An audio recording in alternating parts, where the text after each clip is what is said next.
A chance at transformation ahead on Face the State. Columbus City Council opens the door for the Northland neighborhood to zone in on new housing and businesses and better access to public transit while creating a more walker-friendly community. The transformation could take a while, but it can start now. An update on the city's Zone In initiative from Councilmember Rob Dorans in studio. Columbus Health Commissioner Dr. Mashika Roberts was set to join the CDC's immunization panel next month until she and 16 others got fired from the post. Hear from her about getting the news from the U.S. Department of Health and Human Services before she could even start the job. Plus, a change in leadership. The Ohio Democratic Party has a new chairwoman, and the Ohio House Democrats will soon have a new minority leader. Why Representative Allison Russo decided to step down from the post at this time.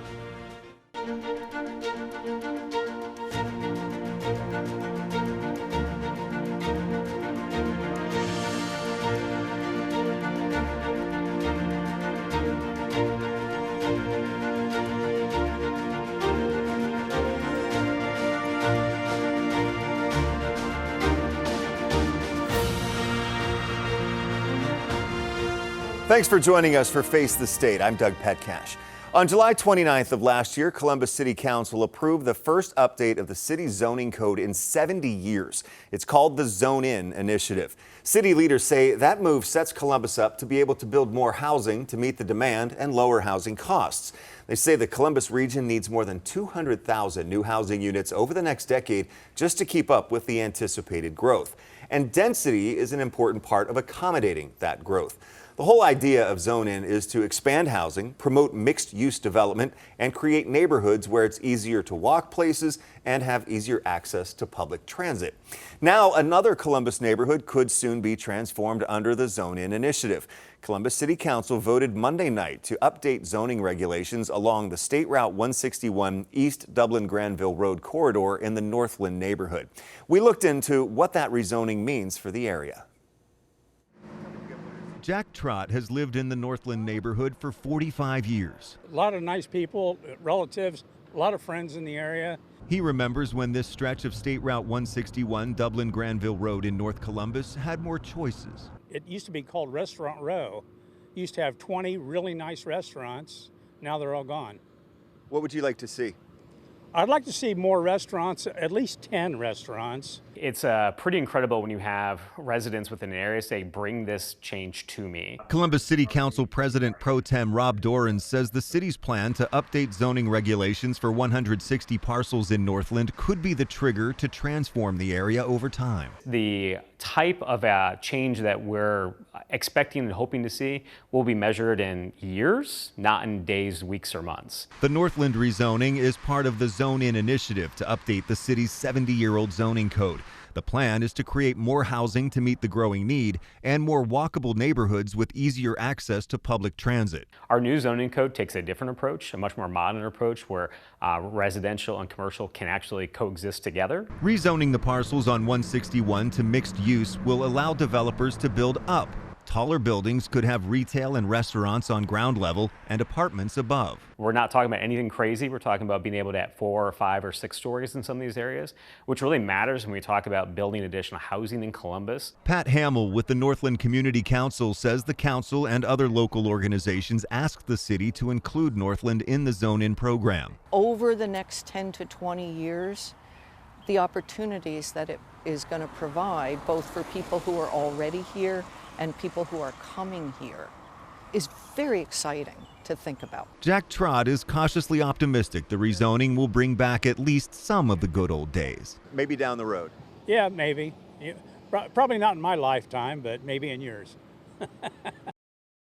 The city says it incorporated feedback it received from hundreds of people over a 60-day public comment period on the measure to rezone Northland. Joining me now to talk more about Northland and the overall Zone In initiative is Columbus City Council President Pro Tem Rob Dorans. Council member, thanks for being here today. Yeah, appreciate the invitation. Thank you. So why did Northland fit into the Zone In initiative? I think the original first phase of the zoning initiative from last year really focuses on key corridors throughout Columbus. These were corridors that had good access to public transit at that time, but also would see increased access to transit now, given that the Link Us initiative has passed by the voters. That will increase code of service in some areas by 50%. And really, this area we felt like got left out from the first update. And frankly, this is really a credit to the neighborhood leaders coming to us and saying, we feel like our neighborhood fits exactly what you're talking about to have this more modernized approach to land use. And that's ultimately why this update came to fruition, was really neighborhood leaders coming to council saying, we want in on this change sooner than later. You heard Mr. Trott say, I want more restaurants. Is that a possibility? Absolutely. And I think one of the things you see right now in some older areas of the city that have older, historical land use patterns, you have commercial on one area and you have got residential in another. I think the more modern approach that we're taking with this update is to allow mixed use development, right? And when you talk about, that gentleman talking about, hey, there used to be more businesses, more restaurants. Well, you need residents, you need people in a community to be able to patronize those businesses. And bringing additional housing opportunities to those areas should allow more business opportunities like more restaurants or more kinds of things actually to be developed within those areas. That area is not real easy to get around or to cross over the streets. It's 4 lanes, it's pretty busy. Is the city coordinating to update roadways in these neighborhoods that are in the Zone In initiative? We are, and I think one of the other key aspects is that the city a couple years ago adopted a new, what's called a thoroughfare plan, which is really our guiding document of how we actually approach road construction in our city, that actually wants to help to slow people down a little bit, make things a little safer for everybody, but also really think about how do we drive investment to these areas that are actually now poised for that. So we're actually taking a little bit of a different approach when we actually look at our capital budget at the city. That's the budget that builds physical things like roads, sidewalks, that kind of stuff, and really trying to match those investments with areas of the city that we know have had growth, but with these zoning changes may see additional growth down the line. And that's really a new approach to saying, hey, let's really focus on areas that are poised for this kind of redevelopment in the future. And you said in the interview with me the other day that this is going to take time. What is the timeline for this? And so far, now that it's been approved almost a year ago, are things moving forward? Yeah, again, we're measuring this in years, right? Not days, weeks, or months, or anything along those lines. I think when you talk about putting into appropriate land use, then the marketplace has to respond, and there's other variables. We are seeing right now buildings slow down in parts of the city and certainly across the country. We see things like tariffs from the Trump administration affecting building materials. When you see interest rates not coming down as much as folks thought they would, that all has an impact on whether or not construction happens, whether or not development projects occur. But we are seeing on the parcels that we rezoned last year additional activity. And I think you can look at a couple large-scale projects. One, most prominently, the Lane and High project, where you saw a 16-story tower proposed, a project that under the previous zoning had died a couple times on the vine, and now is actually moving forward. Because it was too tall, or that had been one of the reasons why that project had not moved forward before. But now with a change in the zoning code, they can go up to 16 stories by right, assuming that they put in the affordable housing requirements that we included within this. Speaking of affordable housing, I mean, that is a big part of the idea here, but could this lead to gentrification and possibly force people out because it might raise property values? Well, one of the biggest drivers of property values is actually the housing crisis right now. This is not more complicated than a supply and demand issue. We have a lot of demand for housing in Columbus, and we don't have enough supply, which makes everything more valuable. And once you increase how valuable that property is, that ultimately raises someone's property taxes. So actually, in getting more housing in the market should actually help to reduce that jump in property values that folks have experienced for the last 5+ years. So certainly there's always concern when we talk about things changing in Columbus, what that's going to mean for legacy residents. And there's different tools in the toolbox towards addressing some of those issues, but fundamentally bringing more housing online should actually help to stabilize those property tax increases long term. Now, the Northland area was added into the phase 1 of the Zone In initiative. Is there a phase 2? Yeah, in the coming weeks, we're going to have a resolution at council that will start off the phase 2 process. And that's going to take, I think, a larger look at the city. The original first phase of Zone In looked at only about 4 or 5% of the city on those key corridors where we wanted to drive some of that high density growth. This next phase is likely to be a lot bigger. It's going to be a lot more across Columbus. It's still going to have a central focus on housing, but also it's likely to look at things like commercial and industrial zoning. As I mentioned, we had a very, kind of, hey, these uses are over here, residential or commercial, and they shall never come, close to these other kinds of uses. That's not really practical in 2025 and moving in the future. You can look at a lot of big box stores, right, that were built 10 or 15 or 20 years ago. They were built with a sea of parking. Well, we don't shop the same way that we used to. Do we need all that kind of parking? Could those seas of asphalt actually be put to better use, housing or other commercial activity? So it's going to have still a key focus on housing, how we build more housing in Columbus, but also how do we think about our commercial and industrial sites across the city that ultimately need to be redeveloped in some manners so that, again, we continue to have the kind of job opportunities for folks in Columbus that we need to make sure that our residents have the ability to economically have stability for them and their families. And we'll see how this all plays out over the next years. As you Yeah. say, the timeline is a long one on this. While you're here, I want to ask you about federal funding cuts and policy changes and how they might be impacting the people of Columbus right now. We're hearing about cuts to the arts, food banks, legal aid, public health. What are you seeing in terms of how some of those federal changes are affecting the city? Yeah, it's a pretty tough situation right now in Columbus, and we're not unique. I mean, there's a lot of communities across the country that are, experiencing similar issues as these radical changes have happened in Washington, D.C. Our auditor is looking at about $200 million or more of an annual basis that are federal funds that are passed down to the city of Columbus. These are everything from dollars to help make sure that we've got folks at Columbus Public Health to make sure that kids get their vaccinations, all the way to literally federal funding to make sure that we're filling potholes, right? And there's a lot of uncertainty right now about sort of different rules and restrictions and frankly, how those dollars are going to continue to flow. And for a city that has a little over $1 billion annual operating budget, $200 million is not chunk change.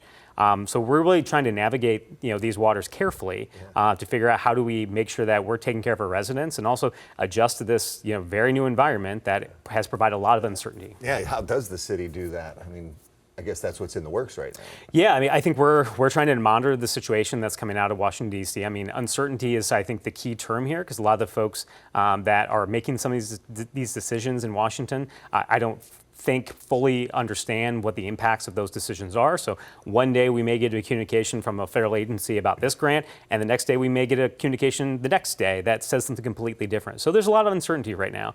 But what I can tell you is that we're already feeling that. We had 11 workers at Columbus Public Health that were laid off last month because a federal grant was canceled. We've had nonprofits here in Columbus, as you mentioned. One of the most notable ones, Life Care Alliance, that runs the Meals on Wheels program, have seen cuts through this as well. So it's about seniors not having access to the food, literally food for them. And of course, those agencies are not coming to the city saying, we need your help in order to fill these gaps. And at a time in which we have a tougher budget than we ever had before because the federal funding has been rolled back, those are really tough decisions. We're trying to figure out how to best move forward. Councilman Rob Dorans, Council President Pro Tem, I appreciate your time coming in today, really do. Yeah, thanks for having me. I appreciate it. Have a good rest of your day. Well, still ahead on Face the State, keeping people safe from gun violence. That's the goal of a package of bills Ohio Democrats are pushing this General Assembly. We'll look at what the bills would do and hear what some gun rights supporters have to say about them.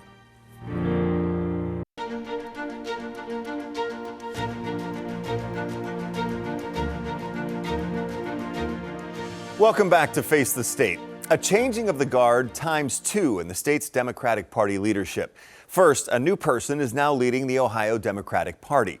Members of the party's state executive committee voted Tuesday night for Kathleen Clyde to be the new chair of the Ohio Democratic Party. She replaces former party chair Liz Walters, who resigned to become CEO of a political data firm in Washington, D.C. In a statement, Clyde blasted Republican leadership and says she's looking forward to getting to work. She said in part, with every statewide office and a U.S. Senate race on the ballot, Ohio has key opportunities to elect Democrats who actually work for Ohioans and get our state back on the right track. Also, Ohio House Minority Leader Allison Russo of Upper Arlington announced she will be stepping down from that leadership position at the end of June. She says she wanted to stay in leadership through the state operating budget negotiations that must be finished by June 30th and then have a smooth transition to a new minority leader. Russo has served as House Minority Leader since January of 2022. She says the role has allowed her to shape Democratic priorities and be an unwavering voice for the needs of Ohio working families. In a news release, she said her son just graduated from high school and she looks forward to spending the summer with him and her family before sending him off to college.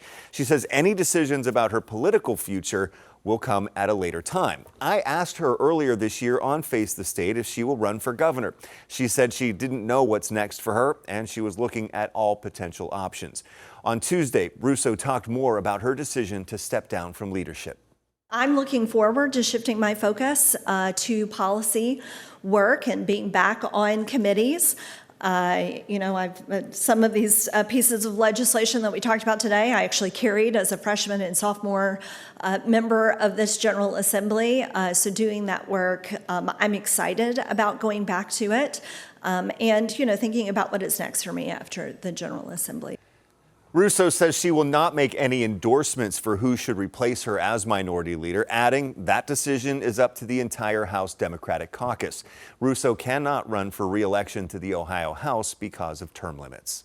In other news now on the federal level, Monday night, 17 people got this email that says, quote, per the June 9th, 2025 directive from the Secretary of the U.S. Department of Health and Human Services, this email serves as a formal notice of your immediate termination as a member of the Advisory Committee on Immunization Practices. We appreciate your prior service and commitment. End of email.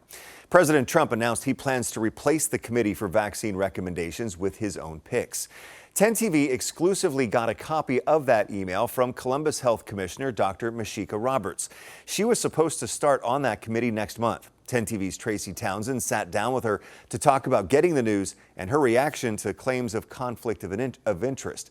It's an interview you'll see only on 10 TV. First, tell me your immediate reaction to that. Well, I wasn't surprised. I mean, I've been reading the news stories about it, and this was a committee that I was appointed on at the end of 2024. My term was scheduled to start July of this year. And so with the new administration coming in, I was always a little pessimistic about what would really happen. And so I can't say I'm really surprised, but I'm definitely disappointed and I'm concerned about the guidance that we'll get from a public health perspective on immunizations moving forward with this administration. And before we talk about that, because of course that's critical, I want to unpack some of the comments that we heard from the Secretary that some of the people on this committee had conflict of interest. As somebody who was named to that committee, what is your reaction to that? Do you have a conflict of interest? No, I do not. And I think I had to fill out multiple forms to say what conflicts I would have. And so if they did have conflicts, they had to disclose them. I feel that the committee was a diverse group of healthcare professionals who would be able to put their conflicts aside to make the best decisions for the United States public. And so let's talk about the impact, because there are public health experts like yourself on this who can talk about the importance of vaccines. And this comes at a time when we're seeing pertussis on the rise in Kentucky. We just got through the measles outbreak here in our state. What is the impact? Our kids in the summer, we're trying to get them in to get their vaccinations for the next school year. So the ACIP is a body of individuals, professionals, as you mentioned, who get guidance from the CDC. They get all of the information from the vaccine manufacturers and they review it. So it's an independent body that is able to do a second look at this data. And then based on the recommendations, the voting of that committee, they decide what is the vaccine recommendation. And I really want to emphasize it's a recommendation. Whatever the ACIP recommends, just like CDC, is not a mandate. Individuals always have the decision to get those vaccines for themselves and their family members. But based on the ACIP recommendations, that's what our insurance companies decide that they're going to cover. So if the ACIP does not authorize it, insurance companies don't have to cover the cost of that. And in your experience in public health, it always has seemed that this has been, the ACIP, for example, has been sort of bipartisan, no dog in the fight. It's about the science.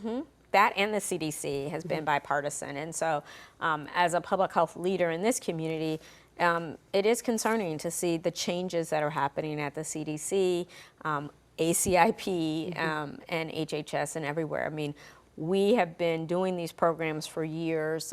We've been doing this work to fight infectious diseases, HIV, and a number of different public health issues. And yeah, we have more work to do, but now's not the time to withdraw resources from that work. If anything, we should be putting more resources into that work. Tracy and Dr. Roberts also talked about her previous experience working for the CDC and how recommendations work. You can find that full interview on 10tv.com. The committee's next meeting is scheduled for June 25th through the 27th. It's unclear what will happen next. At the State House, the state Senate passed its version of the state's two-year operating budget. The Senate Republicans' 5,500-page proposed budget comes in at $60.3 billion. It includes a $1.1 billion income tax cut by lowering the top state income tax rate and implementing a single flat tax rate of 2.75%. It will be implemented over the next 2 years. Republicans say their plan pumps $634 million more into K-12 schools than the current two-year budget and limits how much tax revenue schools can carry over to the next year. Their version would also provide $600 million for a new Cleveland Browns stadium out of the state's more than $4 billion unclaimed funds program. The House and Senate will now negotiate to come up with a final version by June 30th. Ohio House Democrats are pushing legislation they say will help keep Ohioans safe from gun violence. They say too many people are dying because of guns, and now is the time to take action. They say their package of bills is about responsibility, accountability, and safety for all. Let's be clear. We do not seek to outlaw guns. Rather, we want to offer common sense regulations and publicize safe, responsible ownership of guns. Democrats say legislation is needed because more than 1,700 Ohioans on average are killed by guns every year, 1,000 of those by suicide. Another 3,500 are wounded. That's not just a statistic, that's a public health crisis. So they are pushing safety first by trying to incentivize it. Under one bill, customers would not have to pay sales tax on gun locks or gun safes. Another would give a tax credit for the full cost of handgun training and gun locks and safes. These policies do not take away rights, they protect lives.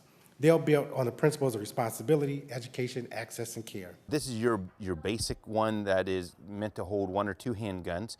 Eric Delbert owns LEPD Firearms and Range in Columbus. He supports these safety measures and says you can get a gun safe for your home or car for under $40. If it encourages people to purchase a safe in order to secure that firearm, then it's a good thing. We're all behind that. He also says it could cut down on gun theft. The vast majority of the guns on the streets today, when we see these crimes in the news, have been stolen, and unfortunately a lot of them are stolen out of vehicles. Democrats have also introduced a bill to require a 10-day waiting period on top of the required background check for those buying a gun. Waiting periods save lives. They reduce impulsive suicides. They reduce homicides. They give people time to cool down, to reconsider, to get help. 10 days, why not make it 15 days? Heck, let's make it 45 days.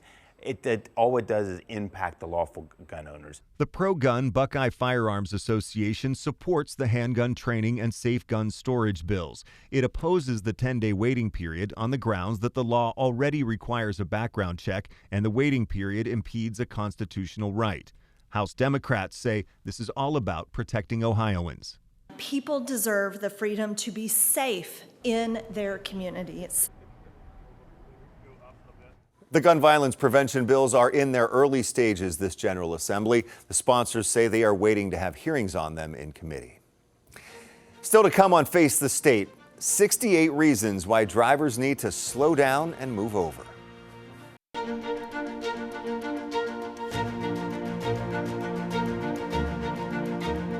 The Ohio Department of Transportation wants you to slow down and move over. The department says crews are being hit far too often in our state. A worker driving a truck was hit on Tuesday while following a mower on State Route 45 in Columbiana County. ODOT says the issue isn't just about keeping workers safe on the roads. We're not just talking about our men and women who are out there on the roadway. We're talking about you as well. We want everyone to go home safe. It's not just about ODOT crews going home safe. At the end of the day, we want you to make it where you're going. And we're all on the same team here. We all need to be on the same page And that's paying attention. I mean, these men and women are out there trying to make our travels safer across the state. The one thing they ask for you in return is your attention. ODOT says this most recent crash marked the 68th time a worker has been hit this year, and it's only June. Last year, crews were hit 88 times. Thank you for joining me this week for Face the State. I'm Doug Petcash. I'll see you next Sunday at 11:30. Have a great day.